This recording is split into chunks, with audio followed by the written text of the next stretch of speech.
फिरात, कहाँ जा रहे हो? कंपनी जा रहा हूँ। आपको कोई काम है मुझसे?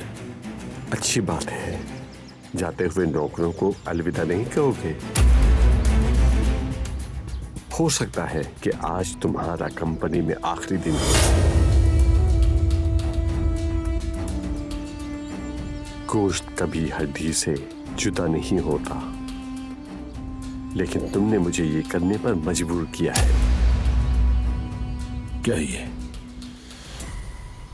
रस्मी तौर पर विरासत से अलग होने के कागजात। तो अब हम यहां तक पहुंच गए हैं। तुम्हारी वजह से पहुंचे हैं। वैसे मैं हैरान नहीं हूं इस पे। आप तो हमेशा ही ऐसे करते हैं, यही तवक्को थी मुझे। तुम्हारे पास अब भी वापसी का रास्ता है, तुम्हारी मर्जी है।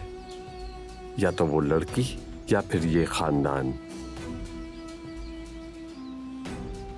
तुम खानदान को चुन लेते हो तो सब तुम्हारा होगा, लेकिन अगर नौकरानी को चुनते हो तो फिर हमारी मुलाकात अदालत में होगी।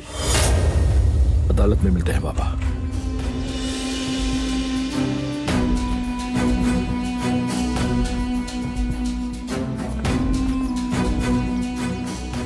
मैं इससे शादी करके खुश रहूंगा। तमाम चीजों से बढ़ के हमारी खुशी अहम है। अपने बाप को चैलेंज कर रहे हो? हाँ, एक बार फिर सोच लो,